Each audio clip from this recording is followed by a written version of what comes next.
At least most of you are correct. Whenever one speaks. Harold, do you need a hat? Harold. Hat! Harold. Hey, it's good. Good, thank you. Hello.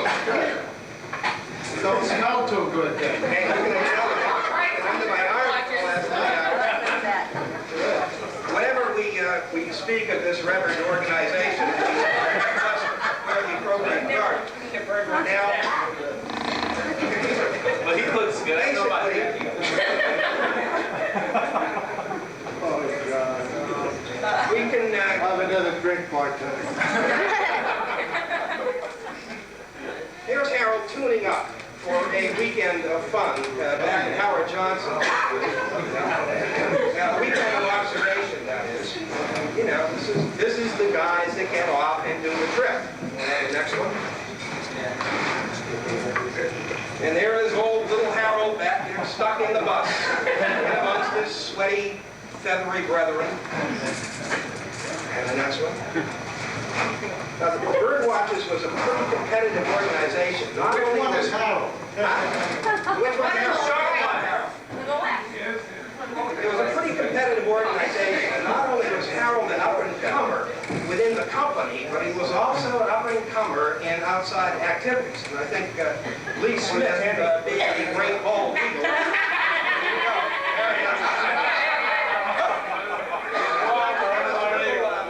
dissertation on what this picture is really about. You've got to understand what happened here. What this was a conciliatory meeting with El Presidente, who was Butch Penny on the left, and Harold McAleer, who was running for El Presidente. He ran to that office. He always wanted to get ahead, get to the top. And he built a campaign. They carried campaign signs to vote for Harold. And by the way, in the Bird Watches, to defamation of character, bribery, all those things are okay. And so Harold promised everybody that they'd have a six-pack of beer in their sleeping bags if they'd vote for him. Well, what had happened was that we were at Toro. And at Toro on the Cape. And Toro, there are big cliffs. Toro, yeah. About 150 feet high. They're all made out of sand, and then there's a big beach.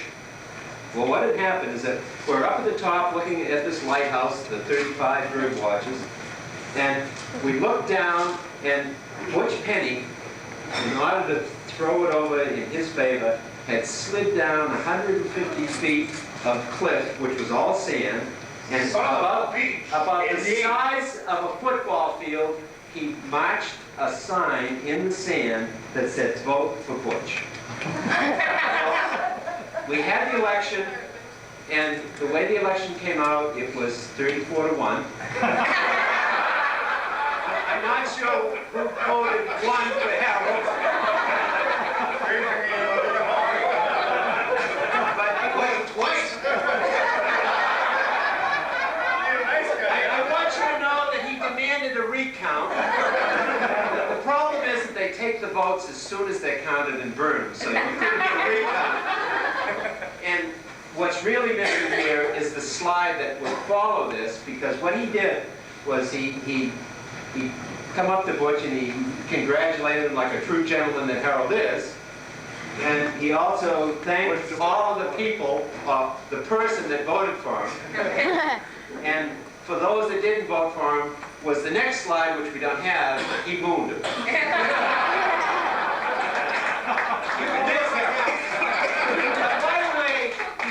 Elected, not at this year, but you will see later on, he did become the leader of the Bird Watches, El Presidente, which you'll see.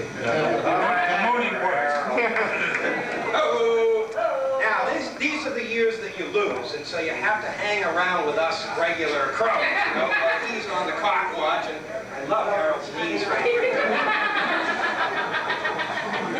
So some you lose, some you win, but eventually, as we said, we do get to finally see Harold installed in his true place of honor where he really belongs. My God, he's got the bird. He's got the bird, he's got the duck, he's got the quack. There's a bird. I mean, there it is. The man is there. know, Genrad and vice presidents and all that had nothing compared to the power that you could wield from being El Presidente of the bird nation. You say unto you. You gave Harold the mouse, now will you give us a bird? This particular office kind of had some interesting implications, and one of them was that you could totally abuse the employees, virtually at will, without getting, you know, fined or jailed or anything like it. You know, it's kind of neat. You know, you could be an executive of a company and then pour beer and shit on people and throw eggs out. It could be Dick Goucher. Jack Scott. Okay. Now, one of the things, aside from basically, when there wasn't a bird watch going on, Harold could still manage to get half of the bag. With a little help from his friends. Dominic got it. In fact, basically, some of his... You got it. That's good, Tom. You're right on top. In fact, some of his best business dealings were done in this particular state. They were just cutting a deal here with SDRC, that particular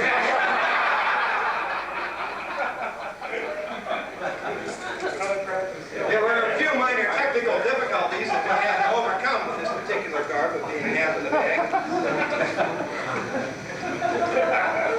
We've always noted him for being a sharp dresser.